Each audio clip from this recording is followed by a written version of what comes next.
얼마 전에 제가 심사한 지원사업계획서에서 이런 게 있었습니다. 신청인 홍길동인.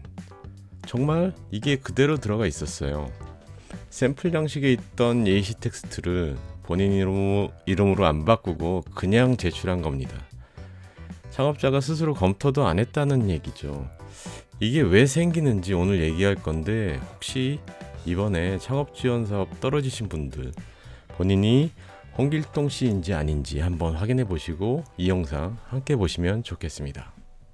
네, 안녕하세요. 오늘은 예비 창업 패키지를 비롯해서 다양한 창업 지원 사업들의 결과들이 지금 나오고 있는데요.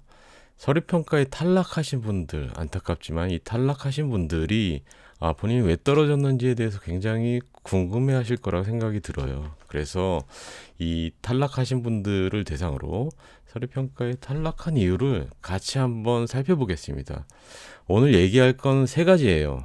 첫 번째는 왜 올해 유독 더 많이 떨어지시는지, 그리고 두 번째는 탈락에 여러분들이 좀 예상하지 못한 진짜 두 가지 이유가 있는데, 그 이유에 대해서 한번 제 나름대로 풀어서 설명을 드리도록 하겠습니다. 그리고 이제 세 번째가 중요한데요.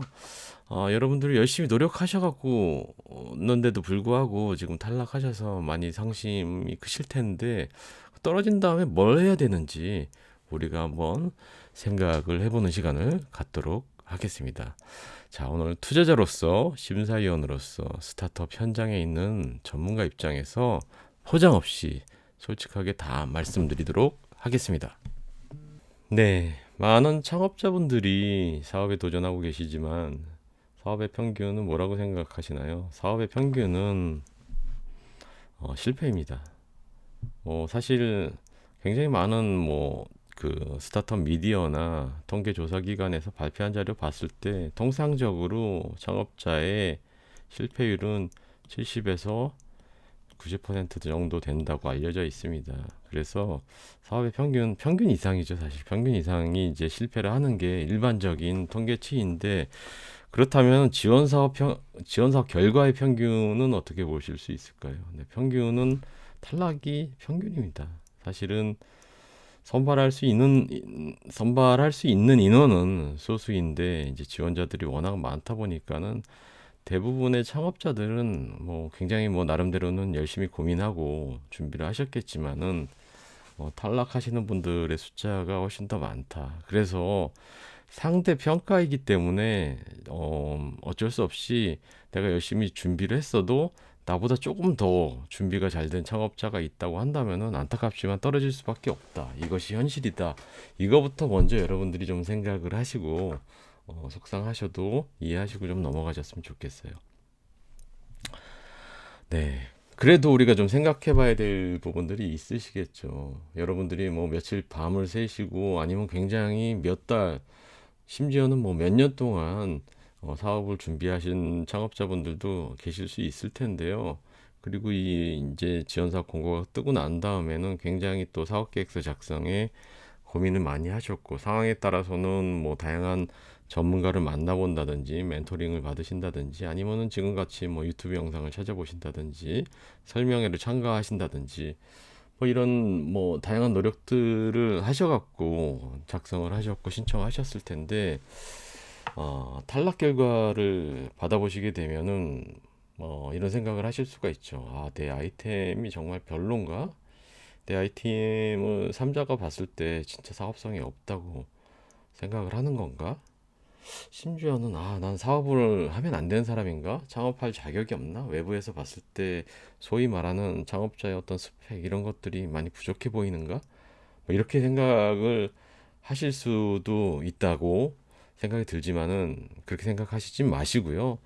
탈락이 온전히 창업자나 사업계획서의 부족함만을 의미하진 않습니다. 앞서서 말씀드렸던 것처럼 상대 평가이기 때문에 내 사업 아이템이 나쁘지 않음에도 불구하고, 또 사업계획서 작성이 어느 정도 충분히 잘 작성됐음에도 불구하고 탈락할 수 있다. 탈락을 한다는 게 곧 내 사업의 실패나 내 아이템이 후지다, 별로다, 이런 것을 의미하진 않는다라고 생각을 하시면 좋을 것 같아요. 네. 여기서 우리가 좀 생각해 보실 것이 있는데요. 일단 첫 번째로는 이 지원 사업에 참가자들이 해가 지날수록 점점 증가하고 있다는 것을 제가 체감하고 있는데요.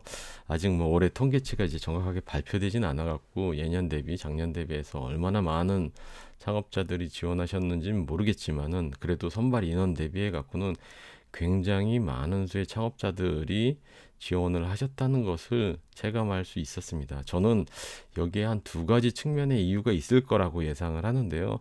첫 번째는 우리가 이제 소공인 영역에서의 경기가 채광 경기가 여전히 좋지 않다. 그렇기 때문에 창업 시장으로 내몰리거나 아니면 창업에 도전하는 분들의 숫자가 전반적으로 계속적으로 증가하고 있다. 이것을 하나 느끼는 부분이 있고요. 또 하나는 이 지원 사업 진입에 대한 난이도가 상대적으로 좀 낮아졌다. 그 이유는 뒤에서 계속 연이어서 말씀드리겠지만은 이 3, 4년 전부터 등장한 AI 도구로 인해서 문서를 작성하는 것이 상황에 따라서 그렇게 어렵지 않은 일이 되어버렸습니다. 예전에는 이 사업계획서 포맷에 대한 어떤 포맷에 맞는 문서를 작성하는 것 자체가 하나의 허들로 작용했던 시절이 있었습니다. 분명히 있었고 최근까지도 그랬었는데 지금은 이제 문서의 질이나 내용을 좀 떠나갖고 수준을 떠나갖고 하나의 이제 사업계획서의 형태를 갖춘 그냥 형태를 갖춘 문서를 만들어서 제출하는 것은 LLM의 도움을 받으면은 그렇게 어렵지 않은 상황이 됐다고 생각을 합니다. 그러다 보니까는 사업에 대해서 아직 깊게 고민하시지 않은 창업자도 또 준비가 좀 덜 된 창업자들도 뭐 GPT 좀 써서 클라우드 좀 써서 제미나이 좀 써서 그냥 사업 계획서 하나 쭉 뚝딱 만들어서 제출했다가 운이 좋으면 붙을 수도 있는 거 아니야? 뭐 이런 생각을 가지고 지원하시는 분들도 분명 많아졌다고 생각을 하고 있습니다. 그런데 이 문서를 만드는 건 쉬워졌지만은 합격하는 문서, 이 합격하는 문서를 만드는 거는 여전히 어렵다. 여전히 고려하셔야 될 것이 많다. 이렇게 생각을 하고 있습니다. 또 이 지금 깔때기 모양을 봤을 때 올해의 좀 특징은 뭐 많은 이제 미디어에서도 뭐 얘기가 있었고 다양한 창업 전문가분들도 얘기를 하셨지만은 이제 제도가 좀 지금 바뀌고 있는 과정이어서 새로운 창업 지원 프로그램들이 등장하기도 하고 또 예전에 진행됐던 창업 프로그램들의 티오가 줄어들기도 했습니다. 그래서 예를 들면 이제 예비 창업 패키지 같은 것들이 되겠죠. 예년에 비해서 거의 뭐 3분의 1, 4분의 1 가량의 티오가 줄어드는 상황이기 때문에 지원자는 더 늘고 티오는 더 줄고 하다 보니 이제 이 예비 창업 패키지에 선정되는 게 굉장히 이제 난이도가 높은 일이 됐다. 굉장히 힘든 일이다. 심지어는 이제 로또 맞는 것만큼 어려울 수 있다. 이렇게 이제 우스갯소리로 얘기하시는 분들도 있습니다. 그래서 그럼에도 불구하고 여러분들이 그렇게 충실하게 준비한 사업 계획서라고 한다면은 요 지점만 한번 생각을 해보셨으면 좋겠어요. 경쟁 때문에 내가 탈락은 했지만은 사실 여러분들 한번 생각을 해보십시오. 10명을 선발하는 창업 지원 사업에 예를 들어서 100명이 지원했다고 가정을 해볼게요. 그러면은 1등부터 10등까지가 뭐 정량적으로 점수를 매겨갖고 합격을 하시겠죠. 나머지 구간은 불합격이 될 거예요. 뭐 이쯤 뭐 예를 들어서 80등에서 100등 정도 되는 수준에 계시는 분들은 죄송하지만은 사업계획서의 충실도가 상대적으로 굉장히 많이 떨어졌을 거라고 생각이 들어요. 근데 요 영역에 계신 분들 계시겠죠? 분명히. 여기 제가 써놨지만은 10등과 11등 10등 10번째 창업자까지는 합격이 되고 11번째 창업자부터는 안타깝지만은 탈락입니다. 탈락. 근데 이 두 분의 사업 계획서의 수준 차이는 어느 정도 날까요?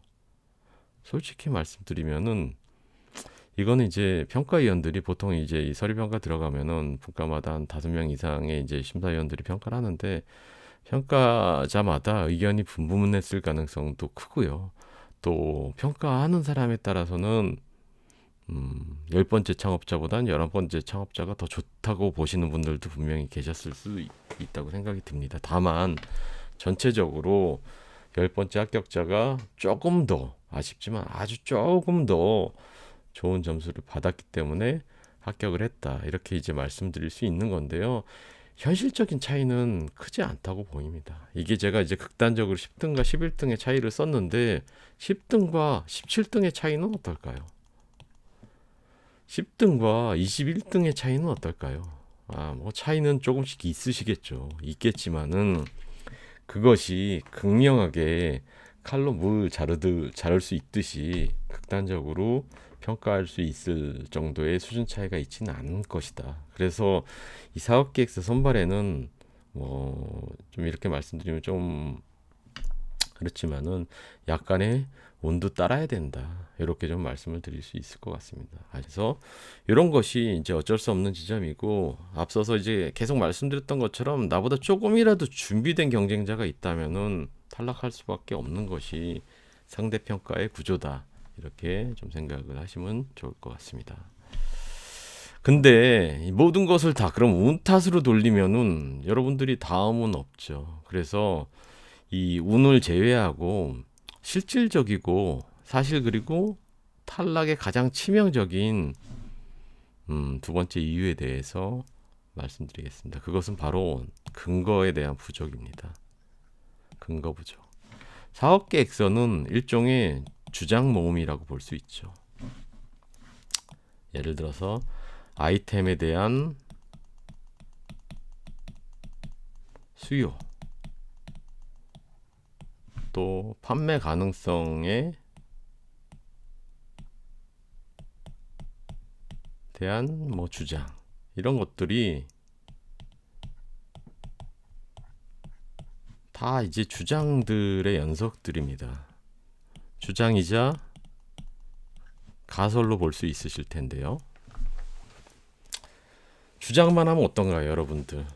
우리 일반적으로 사회에서 대화할 때도 본인 주장만 있는 분들의 얘기를 물론 이제 굉장히 그걸 또 설득력 있게 얘기하시는 분들 같은 경우에는 주장에 우리가 동의를 할 수도 있고 납득이 가는 경우도 있지만은 우리는 항상 누군가가 뭔가를 주장할 때 거기에 대한 근거를 요청하지 않습니까? 특히 이렇게 문서로 된 서류를 보고 평가해야 되는 사람 입장에서 봤을 때는 이분들이 본인의 창업 아이템, 본인이 타겟 시장, 타겟 고객, 본인의 마케팅 전략 이런 것들에 계획과 주장만 있는 것인지 아니면은 이 계획과 주장을 뒷받침할 수 있을 만한 근거가 얼마만큼 확보됐는지 이것을 살펴보게 됩니다. 그래서 여러분들이 탈락한 가장 큰 이유는 사업계획서의 주장을 뒷받침할 만한 근거가 부족했다.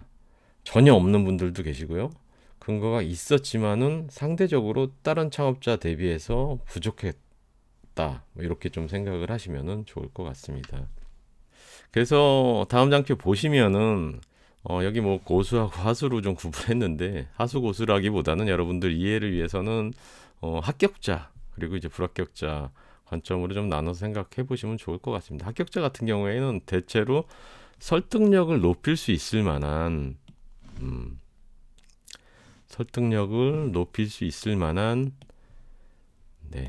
근거를 많이 확보한 사업계획서다 이렇게 보실 수가 있을 것 같고 불합격자 같은 경우에는 주장 중심의 사업계획서다 이렇게 보실 수가 있을 것 같습니다. 그래서 톤앤 매너 보게 되면은 주로 이제 자기 확신, 잘 팔릴 수 있다고 하는 어떤 주장만 있을 뿐이지 합격가는 사업계획서처럼 그 주장을 뒷받침할 수 있을 만한 근거 제시가 부족한 경우가 많습니다. 그리고 무기로 미려하고 매끈한 문장. 당연히 미려하고 매끈한 문장은 무기가 될 수는 있습니다. 될 수는 있고 과거에는 그게 더 컸지만은 지금은 우리 계속 아까 얘기했잖아요. AI 얘기했잖아요. 문장은 사실 이거 AI 도구를 이용하면은 미려하고 매끈한 문장을 만드는 게 그렇게 어렵지 않죠. 그래서 이거 자체가 지금은 좋은 점수를 받기가 좀 어렵다. 차라리 뭐 일부러 투박하게 쓰실 필요는 없지만 투박하더라도 이 투박한 주장 안에 근거를 빈틈없이 채우는 사업 계획서가 훨씬 더 선정 가능성을 높인다. 이렇게 보실 수가 있고요. 그리고 사업 계획서의 작성 방식을 보더라도 희망사항만 나열한 사업 계획서. 나는 이렇게 해서 제품을 만들 것이다. 이렇게 해서 고객을 확보할 것이다. 이렇게 해서 매출을 올릴 것이다 라고 하는 일종의 희망사항, 주장만 있는 사업계획서 보다는 자기가 그 주장을 입증할 수 있을 만큼의 어떤 치열한 고민과 지금 사업계획서를 작성하는 당시에 제시할 수 있는 데이터를 확보해서 이것을 통해 설득력을 높인 사업계획서, 이것이 훨씬 더 좋은 평가를 받을 수 있다. 이렇게 말씀을 드릴 수 있겠습니다. 그래서 결론적으로 말씀드리면은 사업계획서의 설득력은 문장력이 아니라 근거의 밀도에서 좀 갈린다, 차이가 난다. 이렇게 말씀을 드릴 수 있을 것 같아요. 자, 그리고 이제 AI 시대에 AI 도구에 대해서 말씀을 드릴 수밖에 없는데요. AI 도구 쓰면 사업계획서 무조건 탈락, 뭐 이런 말씀 드리려고 하는 건 아닙니다. 또 작년하고 좀 다르게 지금 제가 사업계획서 이제 뭐 평가 들어가서 창업자분들 사업계획서를 살펴보게 되면은 거의 대다수의 창업자가 AI 도구의 도움을 크든 작든 받는다는 것을 체감할 수 있습니다. 그리고 저는 개인적으로 이 AI 도구를 활용해서 사업계획서 작성하는 것이 나쁘지 않다고 생각을 하고 있습니다. 다만 AI는 도구죠.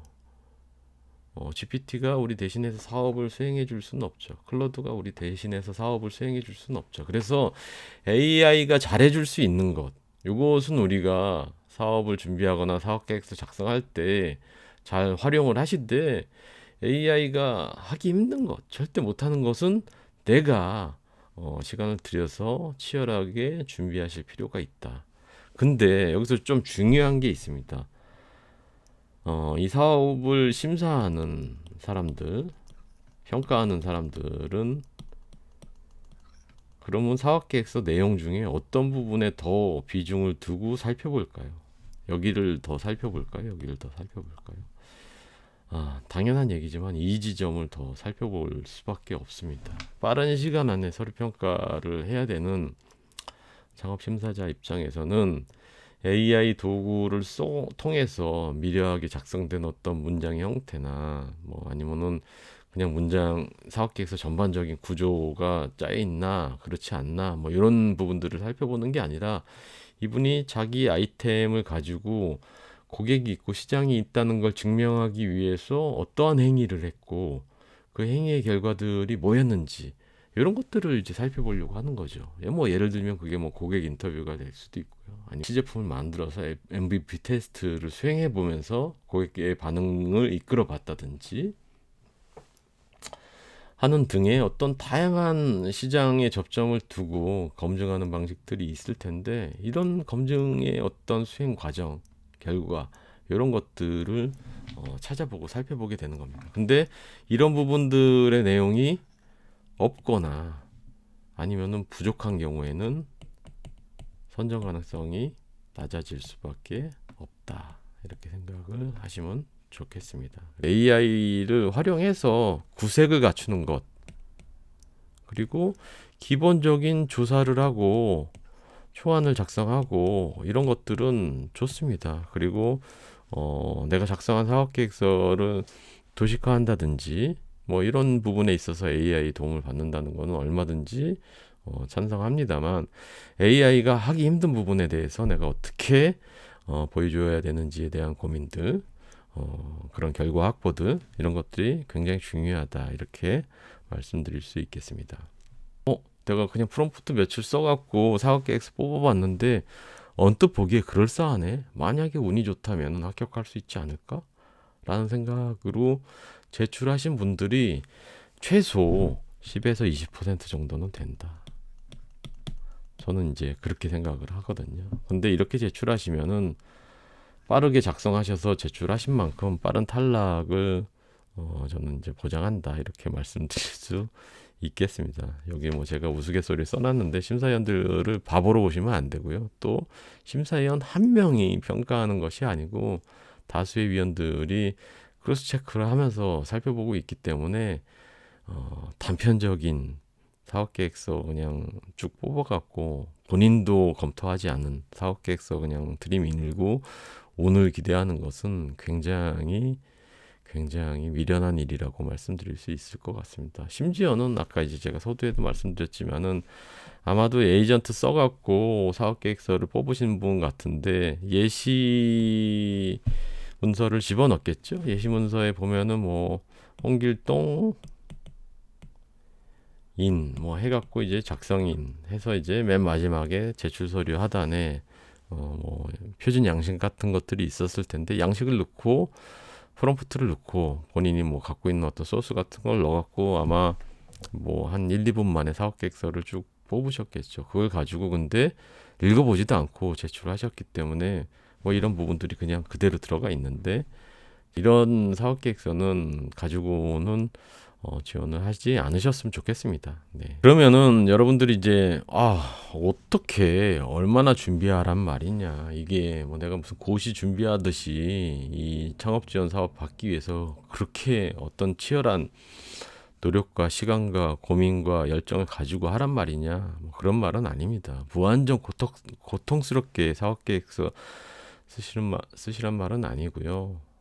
일단은 상대 평가에 의해서 따르는 일정의 운은 어쩔 수 없지만은 그럼에도 불구하고 우리가 사업계획 쓸 때는 기본적으로 이익 창출 구조 그리고 이 사업을 통해서 성장시키고 싶은 본인의 어떤 계획을 작성을 하시되 이 이익 창출 구조와 성장 계획에는 객관적 근거가 반드시 들어가야 된다. 이렇게 말씀을 드리고 싶습니다. 성장 계획과 관련해 갖고는 아이템에 대한 고민을 하시는 경우들이 좀 있어요. 또 이게 트렌드에 대한 고민을 좀 하시는 경우도 있습니다. 뭐 예를 들자면 우리 아이템이 너무 시장이 좁은 아이템 아닌가? 또는 요즘에 다들 AI 기술 가지고 뭐 한다는데 내 아이템은 너무 이게 테크니컬한 어떤 트렌드 쫓아가지 못하는 아이템 아닌가? 이런 고민들을 하시는 경우들이 있습니다.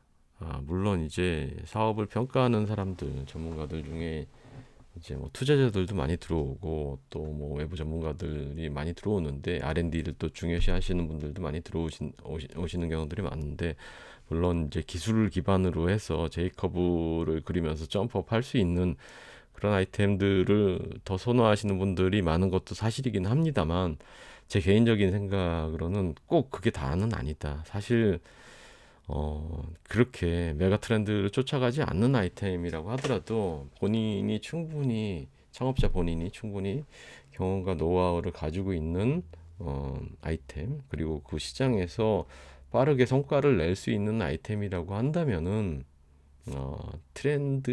트렌디하지 않더라도 어느 정도 승부를 좀 볼 수 있는 부분들이 있다.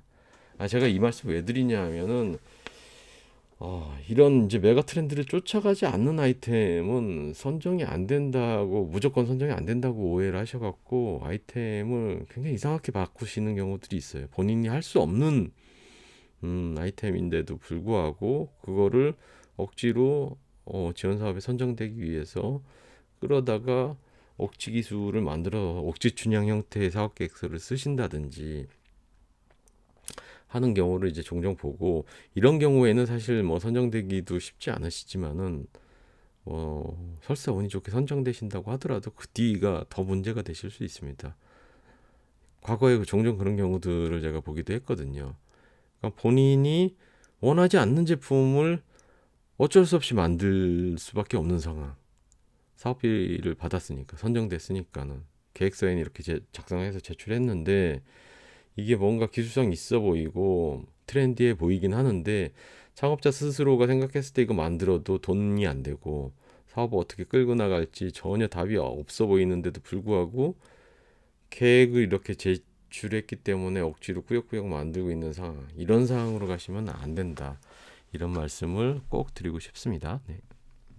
그래서 이제 여러분들이 지금부터 하셔야 될 액션에 대해서 이제 몇 가지 말씀드려 볼 텐데요. 일단은 탈락하셨다. 일단 속상하시겠지만은 앞서 이제 제가 말씀드렸던 것처럼 일단 사업 계획서 자체의 어떤 논리와 근거를 보완하는 과정을 가져 보십시오. 꼭 지원 사업에 참여하겠다 뭐 이런 걸 떠나갖고 어쨌든 창업에 대한 의사가 있으시고 창업에 대한 계획이 있으셨으니까 아마 지원을 하셨을 거라고 생각이 들거든요. 그렇다고 한다면은 아까 서두에 제가 좀 말씀드렸지만은 사업의 평균이 실패입니다. 실패. 여러분들은 실패하시면 안 되잖아요. 그렇기 때문에 일단 수립해 놓은 계획서에 보완하셔야 되는 지점들을 스스로 체크하셔서 그 부분들을 하나씩 채워 나가시는 시간을 가지실 필요가 있다. 그래서 내 사업 계획서에 비어 있는 부분이 어떤 거였는지, 그리고 내가 했던 주장에 객관적 데이터를 어떻게 채울 수 있는지에 대해서 고민해 보시고 이것을 보완해 나가는 과정을 가지시라, 이렇게 말씀드리고 싶고요. 그 다음에 이제 두 번째는 남은 기회입니다. 남은 기회. 기회가 이제 없냐, 예창패 떨어졌다고 내가 기회가 없냐, 창업 중심대 떨어졌다고 기회가 없냐, 그렇지는 않습니다. 지금 뭐 여러분들 잘 알고 계시는 것처럼 모두의 창업이라는 프로그램이 지금 한창 접수를 받고 있고요. 또 K-스타트업이나 중기부 또는 각 다양한 정부 부처의 창업 지원 사업을 살펴보시게 되면은 남아있는 사업들이 꽤 있습니다. 또 지자체에서 운영하고 있는 크고 작은 창업 지원 프로그램들이 있죠. 그래서 사업 계획서를 좀 빠르게 보완하시고 내가 지금 시점에 지원 가능한 사업들이 뭐가 있는지를 좀 살펴보십시오. 또 아직 확정된 건 아닙니다만은 추경 예산이 이제 편성이 되면은 하반기에 또 뭐 추가적인 창업 지원 사업이 시행될 수도 있습니다. 네, 이제 마지막으로 이제 정리하는 시간을 가져보겠습니다. 앞서서 이제 계속 드렸던 말씀이긴 한데 불합격하셨다고 탈락하셨다고 너무 속상해하시지 마시고요. 또 앞으로도 계속적으로 기회는 오는 것이니까요. 여러분들이 사업계획서 다시 한번 리뷰하시고 스스로 체크하셔서 빈틈없는 근거 확보하셔서 사업계획서 업데이트 하시고 또 앞으로 찾아올 다양한 기회들을 계속 탐색하셔서 도전하시다 보면 정부 지원 사업이 됐던 아니면 뭐 투자가 됐던 아니면 또 다른 어떤 제도권 내 창업 지원 프로그램이 됐던 반드시 좋은 기회를 만드실 수 있는 그런 시점이 오지 않을까, 이렇게 생각을 합니다. 네, 오늘 영상은 여기까지고요. 여러분들이 뭐 아쉬우시겠지만은 이번 탈락에서 개인적으로 가장 아쉬웠던 부분이 무엇이었는지 혹시 댓글로 한번 남겨주시면 제가 좀 살펴보고 다음 영상에선 여러분들이 많이 응답해 주신 그 지점을 조금 더 심도 있게 다뤄보는 영상을 한번 만들어 보겠습니다. 네, 들어주셔서 감사합니다.